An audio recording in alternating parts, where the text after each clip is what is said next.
Hello, everyone. It's Steve with Aptera Owners Club. So this was a post from Aptera on Twitter a few days ago, April 8th, 2025. This is a picture of the track vehicle. This is the one that they um, took to Arizona, and now they're doing more testing. They took it up to the Palomar Observatory, and you can see that in the background. That is one of my one of my favorite things that I remember from my childhood is reading a book on the Palomar Observatory and the 200-inch telescope. Pretty fascinated by that when I was a kid. Um, so we'll go into that more at the end of the video for those of you guys who want to stick around and learn about it. But a couple of interesting things to note about the Aptera. They put a giant QR code here, which I think is a great idea, which probably points to the Aptera's website. And of course, they put the Aptera name on the back, which I think they should keep that on the production vehicle. I'm still a fan of that. I think they should keep that. All right. So you guys remember this video? I'll play it for you guys. We'll never have to plug this in. Our test model had some obvious flaws, and it could barely make it uphill without overheating. We're slowing it down again. I think you're the first person to ever drive this on a hill. While there are limitations, experts envision. Okay, so that was really embarrassing because it was NBC News, and the thing died on a pretty small hill, and that's because they hadn't hooked up the cooling system. So I think they want to make sure that that doesn't happen again. So they took it up one of the biggest hills in San Diego County. If you look at this, this is Palomar Observatory here. This is Carlsbad here. There's several routes to get to it according to Google Maps.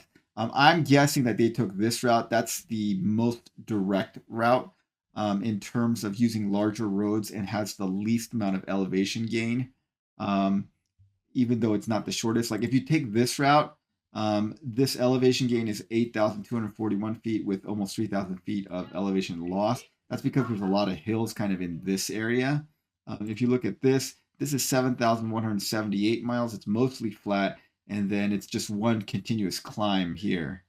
And then it kind of levels off at the top.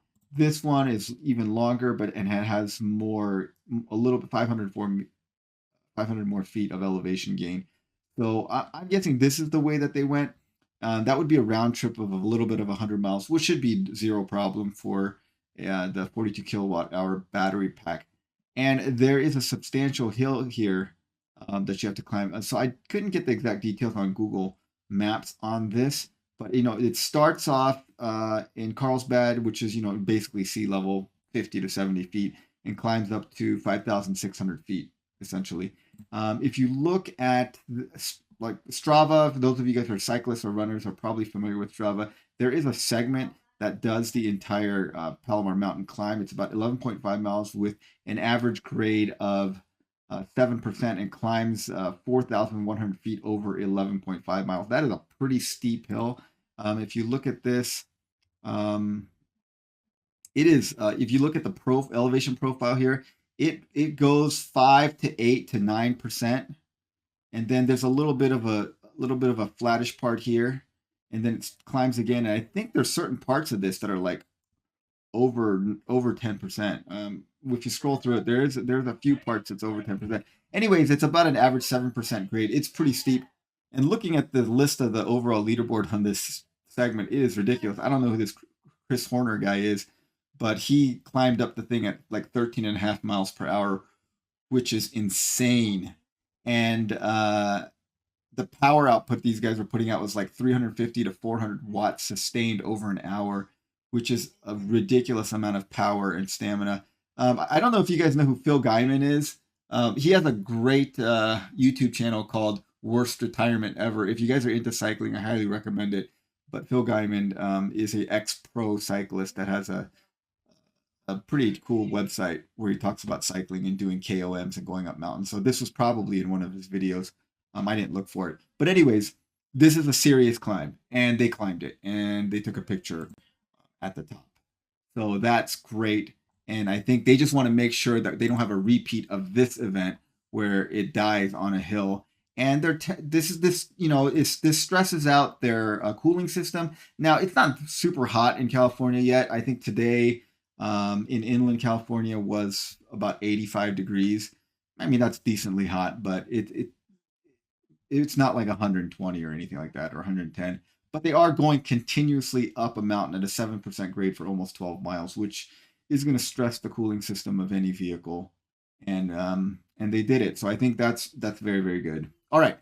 So, but those of you guys who are just interested in Aptera stuff, you can just quit the video right here. I just want to talk a little bit about the Palomar Observatory because I think it's fascinating, and I really, especially as a kid, I remember reading a book about it, and I just thought it was great. So Palomar Observatory has the Hale telescope. This is George Ellery Hale, and he is the guy behind this telescope and many of the great telescopes in the world and in the U.S. At his time. So he was born the son of an elevator manufacturer. His father made the elevators in the late 1800s that were in all the skyscrapers that were being built both in Chicago and in New York. And he's from Chicago. And also a Hale elevator is what used to be in the Eiffel Tower until about 1981 or something like that. Anyways, even as a young kid, he was really fascinated with astronomy. And he went to MIT and then came back to Chicago. And he realized that we just need bigger telescopes.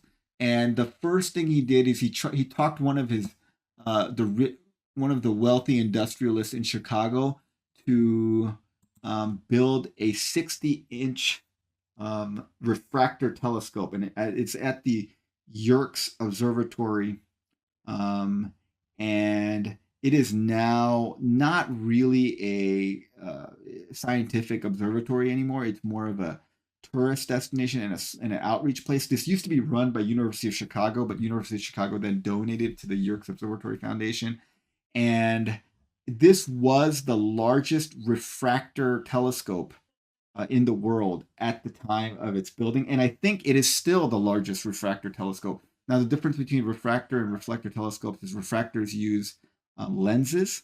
And so they're kind of like binoculars. And they're very long like this. And it had a 60-inch objective lens. And this was kind of like the limit that you could make a refractor telescope be useful. And so that's why they stopped building refractor telescopes. The lenses absorb too much of the light, and the lenses distort too much once they get bigger than 60 inches.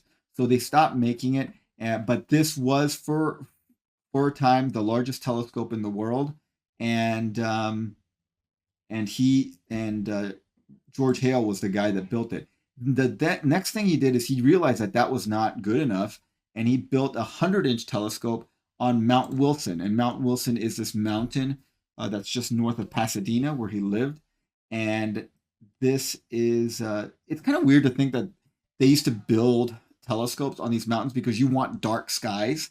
And to think that at one point Southern California had dark skies enough to make them a good observatory is kind of wild to me, because the skies are just completely not dark in Southern California because of so much light pollution from the large cities and urban infrastructure here. But anyways, he built a 100-inch telescope here. And this telescope is a telescope that was used by Edwin Hubble to discover the expansion of the universe. And then, of course, we've all heard of the Hubble Space Telescope. That was named after Hubble. And Hubble used this telescope to find his discoveries that made him famous. So then,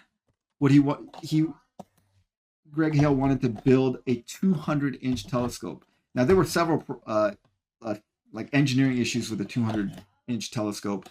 That is that the glass that the main mirror has to be built with, when it's that big, it expands and contracts thermally with day and night cycles so much that it would distort the image and also be very hard to like frame up. And so they were trying to do it with quartz.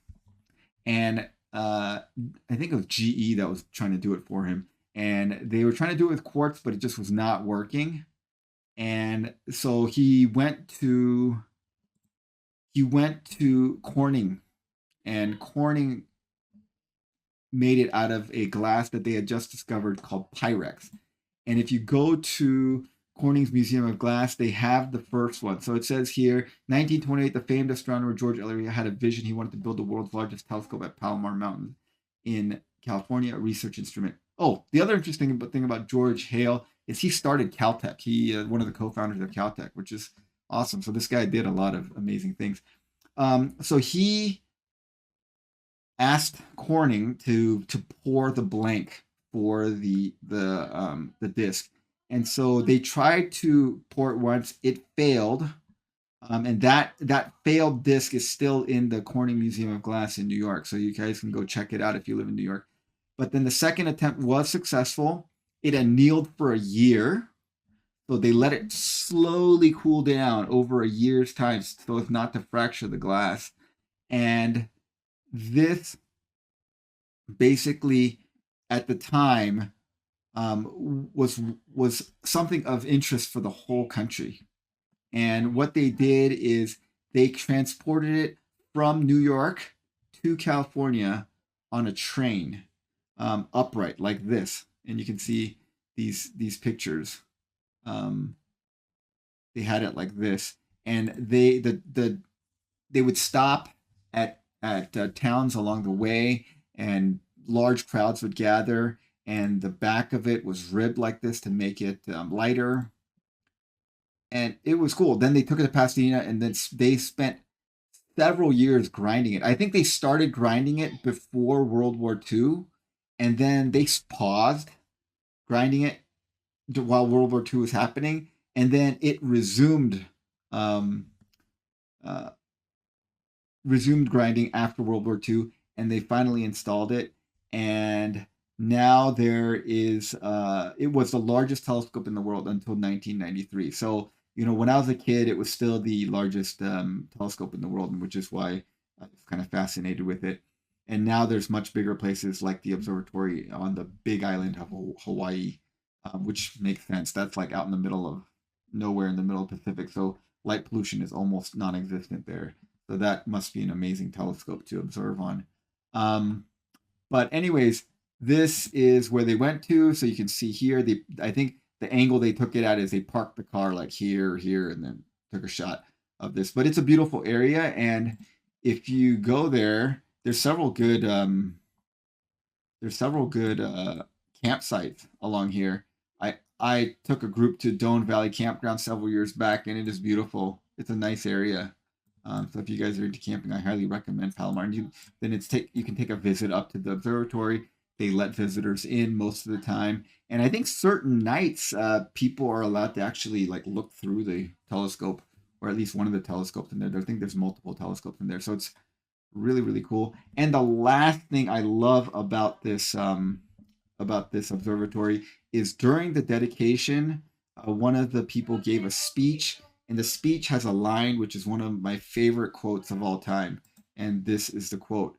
It says, "In the face of these supreme mysteries and against this majestic background of space and time, the petty squabbling of nations on this small planet is not only irrelevant, but contemptible.